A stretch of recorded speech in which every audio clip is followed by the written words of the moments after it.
Hey, this is Anthony with Level 1 Gaming, and today I'm taking a look at Greedfall 2 The Dying World.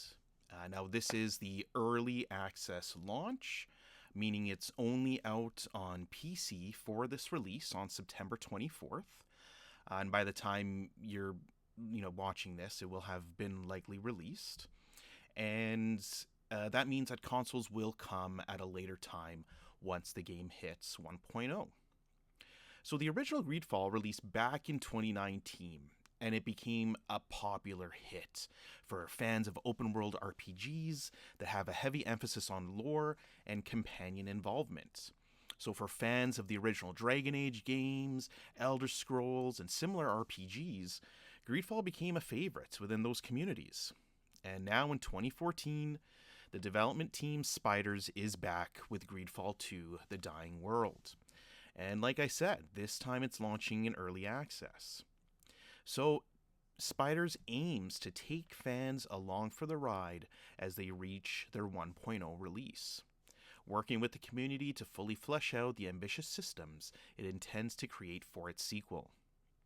The wonderfully weird island of Teofredi is where we will return to at the start of this sequel, but actually prequel. And I'll say a little more about that soon. And of course, it looks even better than it did before. And of course, just as aesthetically unique as in the original game. And the biggest change is the combat overhaul.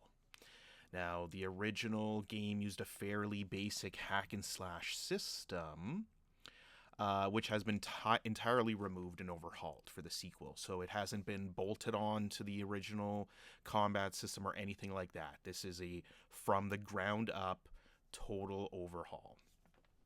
And my time with Greedfall 2 found me in combat encounters that I could now partially pause, analyzing the enemies, assigning actions to my party, and letting it all play out after. If this sounds a lot like Dragon Age Origins, well, it very much plays out in the same way. While, of course, the UI, timing, and more is unique to Greedfall 2. The flow very much feels like the combat so many of us enjoyed in the very first Dragon Age. Now, be ready to immerse yourself here. The most unique part of the first Greedfall was the lore, the cultures you met, the various languages spoken, and many other ways the game immersed you into the world. Now, that means a commitment from you as a player, as a lot of the dialogue is going to be subtitled for those different languages from the various groups in the game. So if you're not in that headspace to enter a game with that kind of commitment, maybe you need to wait, or, maybe when you're just trying to relax and just take it easy playing a game, this may not be the best fit. But if you're looking to immerse yourself and get into a world, this is a very involved game that requires you to read, listen, and be part of the world, just like you are there with everyone else in the island of Teofredi.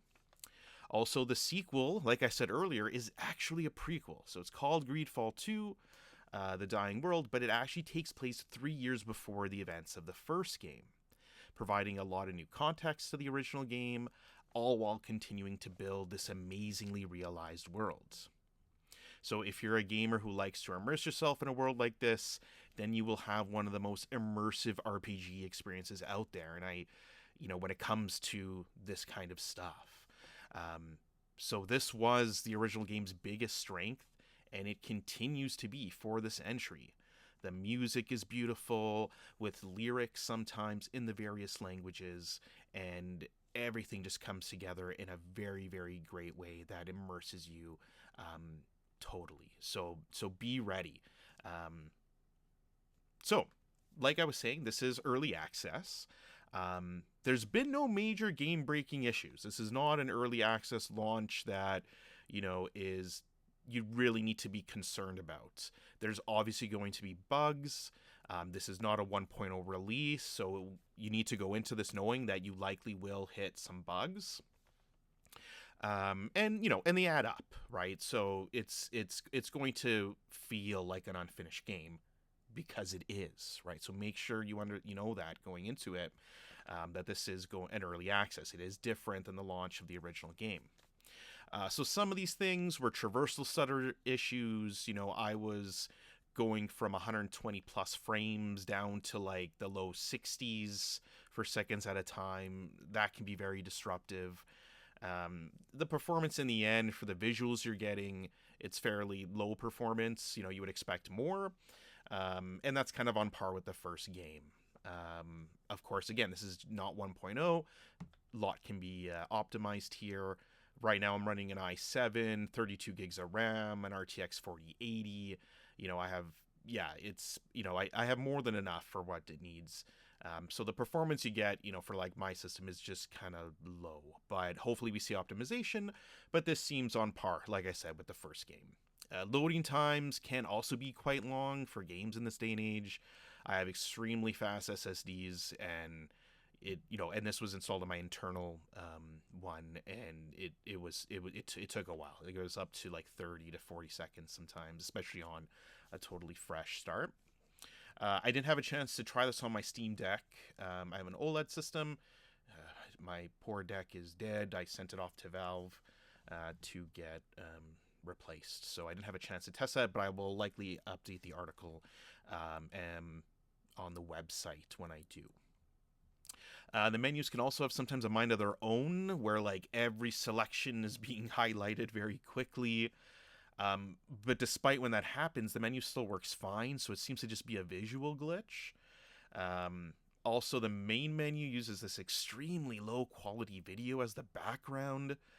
I don't know if this is placeholder since I have like early access, but it's just a really big eyesore whenever you start up the game. Again, none of this is game breaking. The performance hitches can kind of be the performance stutters, are not game breaking, but definitely noticeable. But again, nothing crazy major. A lot of stuff that is totally fixable and can be improved upon. So this is a fairly stable early access launch.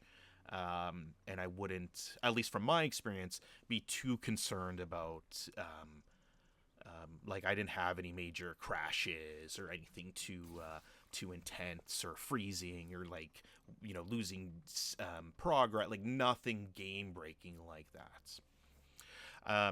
Now, again, it's early access. A big caveat here is that saves can be wiped over time. Spiders themselves don't know 100% when that will happen. It's just that's the reality of 1.0 and early access. So the content here, you're looking at about 30% of the final game, and more of it coming over the next more stuff coming over the next few months.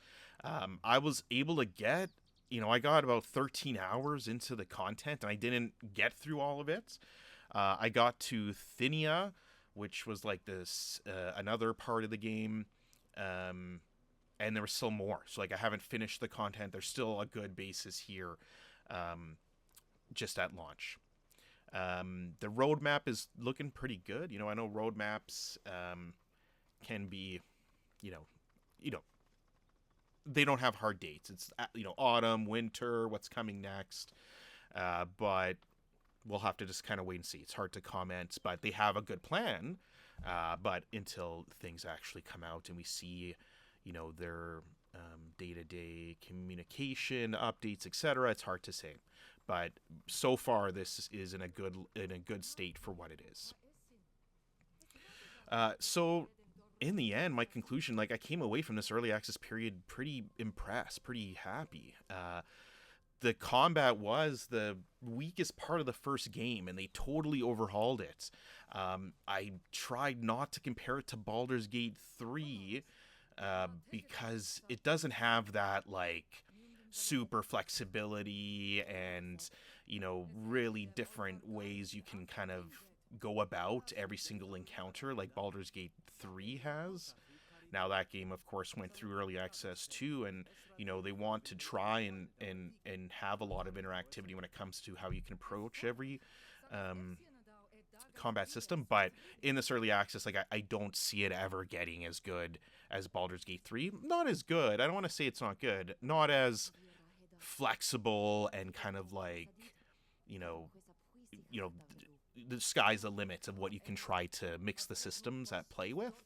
And that's why I like to compare more to Dragon Age Origins, where it's, still flexible, but not, to the crazy degrees that Baldur's Gate 3 went, which was fantastic. But of course, they're still trying to get there. The graphics are great. The world is just as immersive as the first game. I think this is a solid early access launch.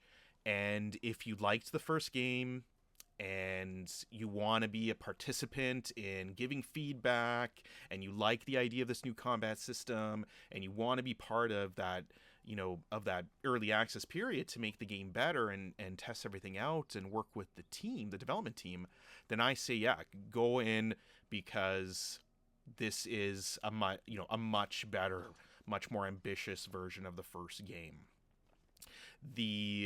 If you're not, like, if you've never done early access before, because the first game wasn't early access, then just wait. Just wait.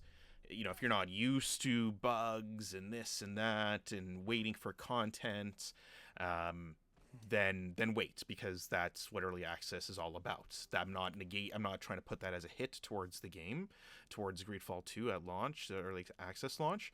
But if, like I said, the first game was not early access, and if you've never done an early access game, then, hopefully I've kind of prepared you what you want to get into. If you're a big enough fan, you've never done early access, this is a good early access launch, I feel. So do it. If the idea of waiting for content and likely there being bugs and things like that, then just wait. So in the end, it's just, I think the game is on a great direction. I really enjoyed my time with it. So if you like the first game, I would get it. If you've just never done early access, then, think about everything I've kind of discussed, all the caveats, the pros and cons going into early access, and then decide, because you will decide to go into a very kind of good early access launch with a fairly stable game, a decent amount of content, and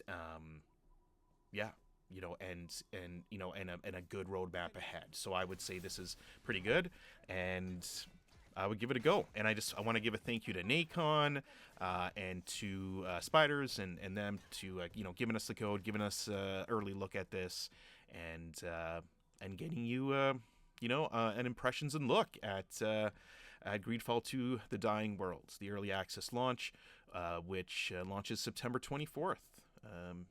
Check it out. Have a great day, everyone. Until next time.